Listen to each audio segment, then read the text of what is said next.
Of civil power employee ہونے کے تحت کیے گئے اقدامات سے آگاہی دینا ہے۔ لیکن سب سے پہلے آج کے دن کی مناسبت سے تمام اہل وطن کو اور دنیا میں جہاں جہاں بھی پاکستانی موجود ہیں ان کو یوم پاکستان مبارک۔ 80 برس قبل آج ہی کے دن ہمارے اسلاف نے ایک منزل کا تعین کیا تھا اور یکجا ہو کر ناممکن کو ممکن کر دکھایا، دنیا کا نقشہ تبدیل کر دیا۔ ایک ایسا سنگ میل جو ایک قوم نے یکجا ہو کر ایک منزل پاکستان حاصل کر کے دکھایا۔ آج ان تمام اکابرین کو خراج تحسین پیش کرنے کا دن ہے۔ ایک آزاد وطن اور اس دو قومی نظریے کے لیے جس کی سچائی آج سب پر عیاں ہو رہی ہے۔ آج پھر 23 مارچ، آج پھر ان اکابرین کے وارثوں کو ایک نیا چیلنج درپیش، ایک ایسی قدرتی آفت جس نے پوری دنیا کو اپنی لپیٹ میں لے رکھا، حتیٰ کہ ترقی یافتہ ترین ممالک بھی کووڈ-19 یا کرونا وائرس کے سامنے بے بس نظر آ رہے ہیں۔ 1940 میں قیام پاکستان مقصد تھا، منزل تھی۔ اب ایک مرتبہ پھر یکجا ہو کر محفوظ پاکستان کے لیے قوم کو اکٹھا ہونے کی ضرورت ہے۔ آج کا دن کشمیری بہن بھائیوں کو بھی یاد کرنے کا دن ہے جو بدترین ریاستی دہشت گردی اور اس قدرتی آفت کے مقابلے میں بھی بے یار و مددگار ہونے کے باوجود اپنے حق خود ارادیت کے لیے مزاحمت کی مثال بنے ہوئے ہیں۔ مقبوضہ کشمیر کے عوام اس جدوجہد میں ضرور کامیاب ہوں گے انشاءاللہ۔ پاکستان کو اس وقت کرونا وائرس کا شدید چیلنج درپیش ہے۔ یہ حقیقت ہے کہ چیلنجز کا سامنا کر کے ہی قومیں رائز کرتی ہیں۔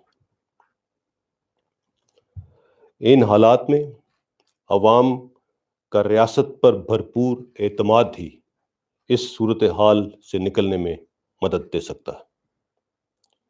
افواج پاکستان اپنی ذمہ داریوں سے بخوبی آگاہ ہے اور اس سلسلے میں ہر کوشش اور تمام وسائل بروئے کار لائیں گی۔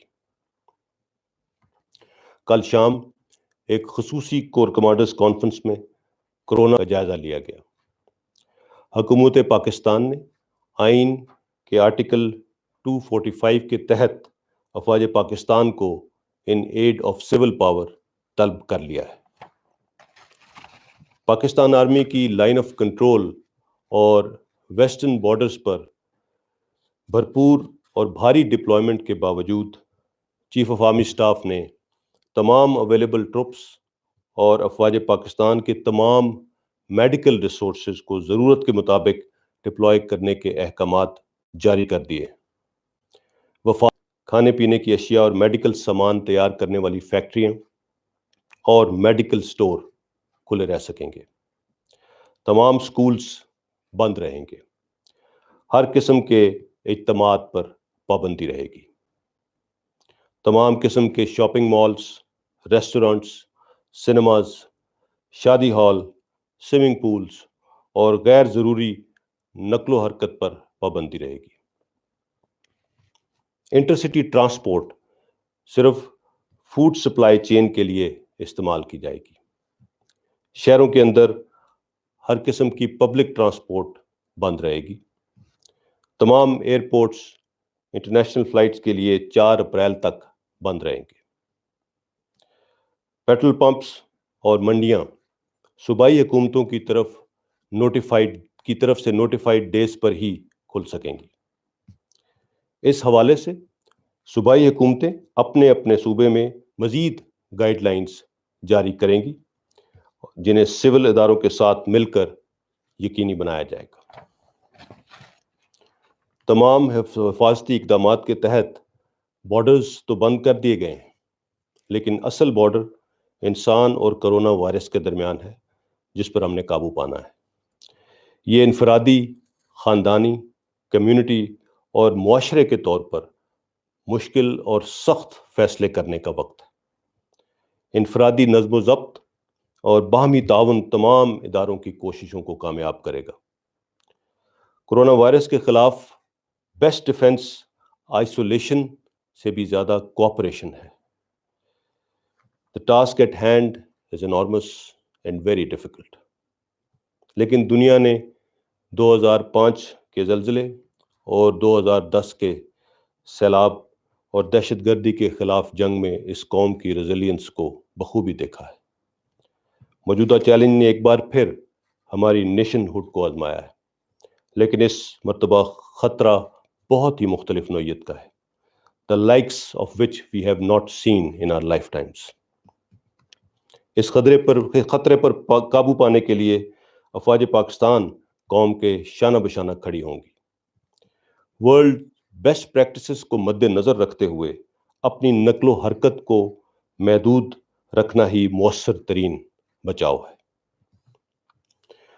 لیکن اس کے ساتھ ساتھ اسکریننگ، ٹیسٹنگ، کانٹیکٹ ٹریسنگ بھی بہت اہم ہے۔ اس سلسلے میں افواج پاکستان اور دیگر اداروں کے ساتھ مل کر تمام انٹری پوائنٹس پر اس پروسیجر کو یقینی بنایا جا رہا ہے۔ اب تک 1 ملین سے زائد مسافروں کی اسکریننگ انشور کی گئی ہے۔ پچھلے 24 گھنٹوں میں 12,000 سے زائد اسکریننگ ٹیسٹ کیے گئے ہیں۔ ملک بھر میں قائم کیے گئے کوارنٹین کیمپس میں سیکیورٹی اور دیگر حفاظتی انتظامات کو یقینی بنایا جا رہا ہے۔ مجھے اس میں کوئی شک نہیں کہ بہادر اور غیور پاکستانی قوم ایک مرتبہ پھر افواج پاکستان کے ساتھ مل کر اس چیلنج کو بھی عبور کر لیں گے۔ آرمی چیف نے اس مد میں اپنی 1 ماہ کی تنخواہ، بریگیڈیئر سے لیفٹیننٹ جنرل تک 3 دن کی تنخواہ، کرنل کے عہدے تک کے آفیسرز نے 2 دن اور سولجرز اور JCOs نے اپنی 1 دن کی تنخواہ اس وبا سے نمٹنے کے لیے دینے کا فیصلہ کیا ہے۔ آخر میں آپ سب سے کہوں گا کہ اپنے خاندان اور خاص طور پر اپنے گھر میں موجود بزرگوں کی صحت کی حفاظت کے لیے حکومت پاکستان اور وزارت صحت اور ڈاکٹرز کی جانب سے جو ہدایات جاری کی جا رہی ہیں ان پر ذمہ دار شہریوں کے طور پر عمل کیجیے۔ خود کو اور اپنے پیاروں کو گھروں تک محدود رکھیں تاکہ ہم اس وبا کا مقابلہ کر سکیں۔ میری آپ سے یہ ریکویسٹ ہے کہ اس جنگ میں پاک فوج، لا انفورسمنٹ ایجنسیز اور حکومت کے ساتھ مکمل تعاون کیجیے۔ ان ہدایات پر عمل کر کے ہی پینک اور خوف و ہراس سے بچا جا سکتا ہے۔ انفرادی حفاظت میں ہی مجموعی حفاظت ہے۔ شکریہ۔